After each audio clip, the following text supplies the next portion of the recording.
Are you working hard but still not getting ahead financially? The truth is, you might be calling liabilities assets, and they're secretly draining your wealth. In this video, I'll expose the 10 worst assets that are keeping you poor and show you what to do instead, with real-life examples of how people just like you built wealth by making smarter choices. Let's get into it. 1. Brand new cars. That fresh new car may smell like success, but financially, it reeks of depreciation. The moment you drive it off the lot, it can lose up to 30% of its value. Most people finance these cars, which adds thousands in interest payments over several years. Insurance premiums for new cars are also higher. For example, one person financed a $35,000 car and after 3 years still owed $20,000, even though the car was worth only $15,000. Another person bought a reliable 3-year-old used car for $15,000, invested the $20,000 difference into an index fund, and saw it grow to over $30,000 in 5 years. Which one would you rather be? Smart move: buy a used, reliable car, pay cash if possible, and invest the savings. 2. Timeshares. Timeshares promise affordable vacations for life, but they usually come with hefty upfront costs, annual maintenance fees, and strict scheduling rules. They're also notoriously difficult to resell, often worth much less than the purchase price, if anything at all. Take a look at this. Lydia paid $10,000 upfront for a timeshare, plus $800 annually, but could never book during preferred dates. Rose, on the other hand, used Airbnb to book flexible stays only when needed and used the $10,000 upfront cost to start a food delivery side hustle that now generates $500 per month. In years to come, Rose will achieve financial freedom faster than Lydia. Smart move: rent vacation accommodations as needed and invest large upfront costs into income-generating opportunities.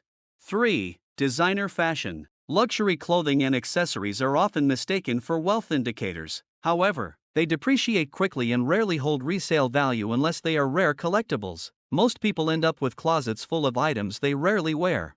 For example, one person spent $5,000 on designer clothes that went out of style in a year. Another thrifted stylish items and resold them online, turning a $300 investment into $1,200 in sales. The one who thrifted made a smart move. Shop smart and turn fashion into an income source if you have an eye for style. 4. And used gym memberships. Fitness is great, but paying for a gym you don't use is just throwing money away. Many people sign up during promotions and never return after a few weeks.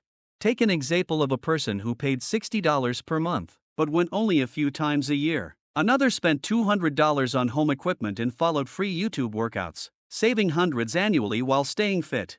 Smart move: use free or pay-per-use fitness options until you're consistent enough to justify a membership.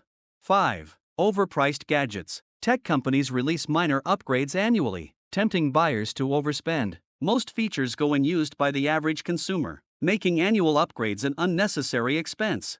Instead of buying or financing a phone each year, there is an upgrade. Keep your phone for the next 3 to 4 years if it is still in good working condition, and reinvest the upgrade money to dividend in stocks that earns you passive income periodically. Smart move: upgrade tech only when needed, not for vanity. 6. High-maintenance homes. Larger homes mean more cleaning, higher utility bills, property taxes, and expensive repairs. If the mortgage consumes a high percentage of your income, you may be house rich but cash poor. For example, one person moves into a 5-bedroom home and struggles with maintenance and utility costs, while his friend downsizes to a smaller apartment and uses the savings to buy a small rental property that now generates income. The latter makes a smart move. Buy only what you need and redirect surplus funds into investments. 7. Hobby businesses with no profit plan. Turning hobbies into businesses can be rewarding, but too many people spend money on branding, websites, and equipment without validating their market. This leads to frustration and wasted capital. One person spent $7,000 on branding and inventory for a business that never launched. Another spent $300 on supplies, tested demand through social media, and reinvested profits. That side hustle now brings in $1,000 per month. The smart move would be you start lean, validate the market, and grow sustainably. And as you grow, you can invest more in the business as it demands.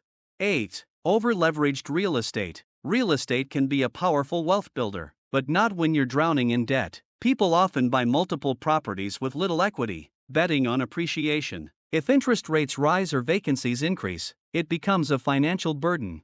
For example, one person took out loans to buy 3 properties but couldn't keep up with payments when tenants left. Another bought a duplex with positive cash flow, lived in one unit, rented the other, and built equity steadily. Who is smarter among the two? Buy for cash flow, not speculation. Avoid over-leveraging. 9. Expensive degrees without ROI, return on investment. Degrees can open doors, but they need to offer returns. Taking out 6 figures in loans for a field that pays modestly can delay wealth building by decades. Real-life example. Ahmed studied philosophy in the U.S., graduating with $90,000 in student loans and earning $30,000 per year. His sister Fatima did a 6-month Google certification in UX design for $400. She now earns $60,000 per year remotely from Morocco. The better asset would be to focus on education that offers a clear path to income. Look into trade schools, online learning, and scholarships. Consider cost versus return. Community colleges, certifications, and online programs can be better investments. 10. Subscription overload. Streaming services, food boxes, fitness apps each looks affordable alone, but add them up and you could be spending hundreds monthly without noticing. $10 here and $15 there adds up. Many people have overlapping or unused subscriptions for streaming, software, apps, or boxes. These microleaks drain hundreds annually. For example, Chloe had 9 active subscriptions totaling over $180 per month. She cut down to 2 and used the savings to start investing in fractional shares. In 18 months, she built a $3,000 portfolio. The smart move would be to audit your subscriptions quarterly, redirect savings into investments or paying down debt.